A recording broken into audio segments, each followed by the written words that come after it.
streaming live, tackling the topics everyone's talking about online. Share, engage, interact. This is Newsfeed Now. I had a good Wednesday right in the middle of the week. Welcome to Newsfeed Now. Less than an hour ago, the first wave of the impeachment hearings wrapped up. Since then, testimonies have already picked back up. So they took a quick break. Now they're back at it. This is one of the topics that continues to trend nationally on social media. And if you're joining us on Newsfeed Now for the first time, that's what we do. We find those stories that are making a splash on Facebook, Twitter, or Instagram here in the South, and we dive in. In fact, if we jump on Twitter right now, those subjects that are trending, Sondland, that's about the impeachment. Impeachment hearing, clearly that's about the impeachment. Jumping up to 3 right now is the Grammys. I'm going to touch on the Grammys a little bit later as nominees were announced for 2020. But let's start with that 4th day of public impeachment hearings. 3 more witnesses will hit the stand. First up, the most important one to appear thus far by many pundits is the U.S. Ambassador to the European Union, Gordon Sondland. Susan McGinnis tells us why Sondland's testimony is pivotal and what to expect from today's proceedings. Tell the truth today. In explosive testimony by the most consequential witness thus far in the impeachment inquiry, Gordon Sondland, U.S. Ambassador to the European Union, directly ties President Trump to a quid pro quo with Ukraine. Sondland testifying the president's attorney, Rudy Giuliani, pushed Ukraine to announce investigations of Joe Biden and the Democrats and a false theory Ukraine interfered in the 2016 election. Mr. Giuliani's requests were a quid pro quo for arranging a White House visit for President Zelensky. Mr. Giuliani was expressing the desires of the President of the United States, and we knew these investigations were important to the President. Sondland testifies he informed Secretary of State Mike Pompeo, but said he took no action. Everyone was in the loop. It was no secret. Sondland initially testified there was no quid pro quo. Today, he says he changed his testimony because the State Department didn't let him review his records. Sondland also does not deny testimony by State Department official David Holmes, who says he overheard Sondland telling the president on the phone that Ukraine will start the investigations he wanted. President Trump says he remembers no such call and has been distancing himself from Sondland. I hardly know the gentleman. Republicans continue to claim the president did nothing wrong because investigations were never done and military aid was eventually released. All right, Joe Khalil joins us now from Washington. Joe, we are into day number 4. Anything that you have seen thus far that kind of stuck out to you in the morning session? Well, I think what stuck out to me is that everybody is sort of taking this as they want it to be. If you look at headlines right now on social media, we've been following the reactions from lawmakers on really both sides, and it's as if you're watching a totally different hearing, depending on who you're listening to. A couple of things that stuck out right away was that it seems like Gordon Sondland at this point has implicated at least Secretary of State Mike Pompeo and has implicated Mike Pence. Both of them, he said, were very well aware of everything that was happening, and that he said he was constantly keeping them in the loop. So I think that opens up another line of questioning that both parties are at least going to have to reckon with. I want to get to something that one of your teammates there in Washington got an opportunity to talk to the president yesterday, and Anna Wernicke. What did the president tell Anna about what is actually happening, not necessarily everywhere else, but specifically in these hearings? I'll be honest with you, I didn't get too much of a chance to listen to Anna's interview with the president. I know that, he has very much expressed that this isn't really making any headway with the general public. He said, if these things are for people here in the Beltway, certainly everyone here is paying attention, but whether it's actually resonating with voters across the country, I think he was making the point that he wasn't seeing anything that was having an impact. What happens this afternoon with the other 2 witnesses?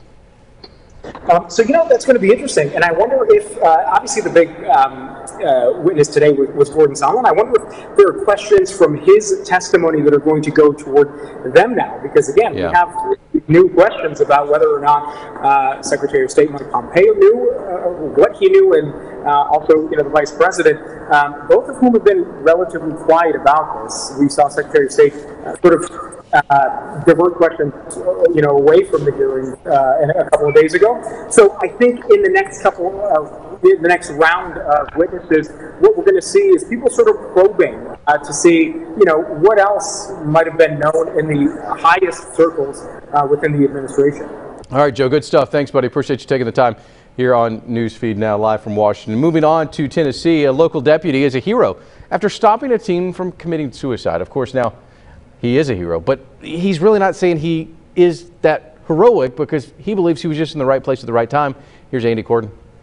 Since the year 2000, 32 people have committed suicide jumping off the Natchez Trace Bridge here in Williamson County. This morning around 4 a.m., an 18-year-old boy stood on the outside of the rail and he considered jumping. Thankfully, a hero deputy was nearby to make sure he did not. You want to hold my hand? Hold my hand, okay? This is the scene Monday morning as Williamson County Deputy Adrian Finch approaches an 18-year-old named Zach. Okay, Zach? I'm just nervous as hell. I understand, Zach. I'm nervous too. The young man is on the outside of the rail, his back to the pavement, and he's considering jumping. I want you to understand it, okay? What the hell am I doing here? Zach, I don't know. After many tense moments, look at me. Zach, look at me. Come on. Deputy Finch convinces the young man to step back to safety. You all right? You all right, Zach? I got you, man. You good, okay? It's okay. Okay? It's all right. Why the hell am I out here? No, Zach, but we're here to help you, okay? A deputy saved a life today. Your thoughts? Fantastic. Trish Morello's son jumped from this bridge in 2016. I feel for those deputies out there. It takes its toll on them more than anyone else. Since then, Morello has formed the Natchez Trace Bridge Barrier Coalition. Suicide can be the result of careful planning, but it also can be a very impulsive act. And those who are acting impulsively tend to go for what is easy and certain. And accessible. And that is certainly what this bridge is. The organization's mission is simple: raise these rails from 32 inches to something much more difficult to step over. I would love to see something 8 feet tall. It can be done aesthetically. We're not looking for a cage-like scenario. We know there are elegant things that can be done. I'm thinking 8 feet vertical slats of some type where the view is still there. But it's just not so scalable. Just reach out, right here. I'm going to hell for this, I know it. Zach, look at me. Zach, look at me. Come on. Come on. The 18-year-old boy on the bridge this morning had his own cell phone. That's how he called for help. But now there are call boxes just like this on both ends of the bridge in case somebody needs to reach out. In Williamson County, Andy Corden, News 2. Andy, thanks. Let's bring in Josh Breslow from Nashville. Josh, watching that video, I kind of got this sinking feeling in my stomach, hearing the pain in that cry once this 18-year-old realized, A, he had been saved, B, trying to figure out exactly why he was there. Suicide has affected me personally. Right place, right time or not, this guy, no doubt, this deputy's a hero. Oh yeah, Deputy Adrian Finch, definitely a hero here. Watching that, you can actually see on that body cam video just the emotion as that deputy comes up and just saves that guy. But like you said, it's listening to him say, I don't even know why I'm here. Why am I doing this? And, you know, somebody in that state of mind, you can't imagine what they're going through. But for a deputy to be able to talk him down and say, look, come with me, it's going to be okay. I mean, it's an emotional situation, and that deputy is definitely a hero for what he did. You know, I love what this mother said in this piece in Andy's story, was that sometimes it's planned out. Sometimes suicide is something that haunts someone for days, months, maybe even years. Other times, it's spur of the moment. And I'm assuming by the response from this 18-year-old, this may have been one of those decisions that he didn't think about, that he just kind of jumped at and said, let's do this. Yeah, it didn't seem like something that had been planned, and I think that's kind of, you know, the fact that he said, I don't know why I'm here, it's almost like maybe he was just walking by, you know, and just realized like, hey, I'm going to do this. But yeah, that's a situation where that bridge is a popular place that wasn't meant for people to walk around, but a lot of people were going there, and they've had dozens of suicides over the years there. So they actually have placed these boxes and signs up there to remind people, this is the number you can call. here's a phone you can use to actually call if you are thinking about something like this. And they're hopeful this will cut down on the number of suicides there at that very popular bridge. Are there any plans right now to maybe honor that deputy? Nothing that we've heard of so far. Andy's been in contact with the Williamson County Sheriff's Office so far, even though, he is definitely a hero. We haven't heard of anything planned just yet, but of course we'll let you guys know if something is planned. Josh, thanks. Appreciate it, buddy. Without a doubt, one of those situations that it was tough for me to watch that. I didn't quite expect the emotional entanglement that I saw, not only from that teenager, but what I felt. But no doubt I want to thank that deputy. Thank the men and women who serve our cities, our states, our counties, our country. They're doing some really cool things outside of just the normal crime stories. Let's move on. How about all right, all right, all right? You probably know who I'm trying to do. It's really a poor performance. Matthew McConaughey, and now a program the actor set up in East Texas is helping students learn. Maya Owens has the story. So it's helping me become a better person and realize who I am and what I need to work on for myself. 2 days a week, Longview High School students take a break from the classroom to learn a new lesson. Just Keep Living. It focuses around 4 key philosophies: nutrition, fitness, and my 2 favorites are community service and gratitude. Created by East Texas native Matthew McConaughey, the Just Keep Living Foundation is providing a place for encouragement. The Just Keep Living Foundation is dealing with kids in Title I schools. These were the kids that needed it the most. All you have to do is just look at the kids. They still have a lot of dreams, a lot of hope. It's very inspiring to work with them. Studies show teens who skip after-school programs are nearly 3 times more likely to use drugs, drink, and miss class. Those facts get turned into fiction for these Longview students. We started what we call a gratitude circle, where all the kids in the after-school curriculum get around and have to say one thing they're thankful for. That's really cool because you get to share things about you that people really didn't know. Focusing on wellness by creating new relationships with each other.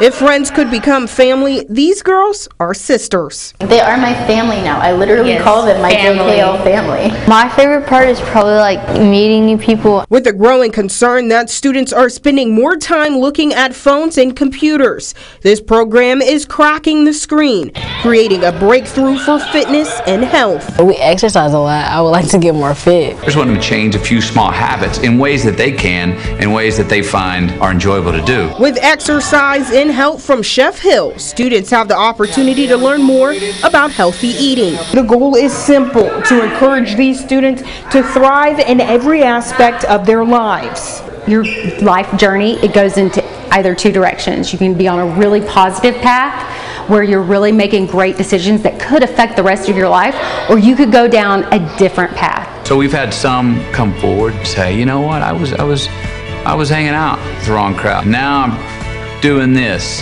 Thank you. It's a good, safe place for me to come. Just Keep Living partners with a program called Thrive 360, designed to help middle school students grow before high school. Thrive 360 kiddos are seeing what we're doing in JKL every week, and they think, I want to do that when I get into high school. Developing skills outside school that hit home. But to hear a parent come and say, oh my goodness, I am seeing such a difference in my son or my daughter's life. Creating change in these students' everyday life. It made me realize that I need to take part of what I do and do the right thing when no one else is watching me. I'll think about everything that we did and the things that we learned here and just apply it in my everyday life. One smile, one day, one step towards a brighter future. All thanks to what some are calling Matthew McConaughey's best role yet. Maya Owens, KETK News. Mai, thank you so much. Let's bring in Mai now live from Tyler, Texas. What a cool story. And, so many times those in Hollywood seem to be unattainable, seem to be unreachable. But you love when they bring it back home and do things big. This has to be such a cool connection for you guys there in Texas with Matthew McConaughey. Yeah, most definitely. We always love highlighting him and the good work he does back here at East Texas. And like you said, a lot of times when celebrities get so famous like Matthew, they kind of grow apart from where they grew up. And thankfully, he has ties still here, and the kids just love being a part of what he does. Does it help the fact with these students that Matthew's name is on it? I mean, that you have a guy like this that's carrying the weight for them? I think it means a lot to them to know that someone's so big, and they might not know him personally, but to know that he cares about the people that are still here in East Texas. I mean, you got to think about and put yourself in these kids' shoes. They're just living normal lives, but to know that someone like Matthew McConaughey cares, it has to mean a lot. Did you get a chance to have a selfie with Matt? No, I did not get a chance to have a selfie with Matt. You know, he's very elusive, but Yeah. but he's great. All right, cool. My Owens, thank you so much. Appreciate you taking the time. Look, it's that time of year. We're racing towards Christmas, toward the holiday season. That means good movies are going to start coming out. We're talking about Frozen 2. This time, we are not letting it go, but rather jumping into the unknown. My kids already know the ropes of this soundtrack. Matt, our producer, is a big fan. He's actually dressed like Olaf today, if you guys didn't know. But the crew is all back, including that lovable snowman. Anna, Elsa, Kristoff, Sven are all there. Also is Rick Damigella with the story. Every day it's a little harder as I feel my power grow. Don't you know there's part of me that loves to go? Frozen 2 reunites the voice cast of the Academy Award-winning animated musical in an all-new adventure with powerful messages at its heart. Whereas the first movie dealt with the intimate problems between Elsa and Anna, even though it was a big movie, it was dealing with breaking down a wall between them and really talking about familial love and self-love. This movie is like the moment where you leave your nest for the first time. When you go off to college, you think about who you are in the world. What's your passion? What drives you? What do you follow? She's always seeking. She's always seeking to be a better, stronger, more powerful, and insightful, empathic human being, and I just love that about her. Anna, no, I have my powers to protect me. You don't. Excuse me, I climbed the North Mountain, survived a frozen heart, and saved you from my ex-boyfriend, and I did it all without powers. So, you know, I'm coming. Me too. I'll drive. I'll bring the snacks! The value of these two iconic females at the center of this movie, there's such positive images, right? Not only for girls, but for boys, for everybody, for anyone who calls himself a sibling, for anyone who, you know, yearns to have somebody to understand them. There's so many profound themes in these movies that kids, because they watch it so many times, start to like sink into their DNA. And I feel like the creators of the movie are so cognizant of that, and I feel proud to be a part of just sort of the messaging that the movie puts out. Into the unknown. In Hollywood, I'm Rick Damigella. All right, Rick, thanks so much. I bet you that song is going to be nominated for a Grammy next year. As far as this year's Grammy nominations, the big one right now, a lot of Billie Eilish is what I'm hearing and what I'm seeing in 2020, the Grammy nominations in 2020. Bad Guy nominated for Record of the Year. Billie Eilish also has the Album of the Year. If you don't know what I'm talking about, Bad Guy, it's a very interesting song. But it is nominated, as is Ariana Grande, her, Lil Nas X. The song that I wasn't too fond of, and our resident DJ, Josh, is spinning records for us in the back.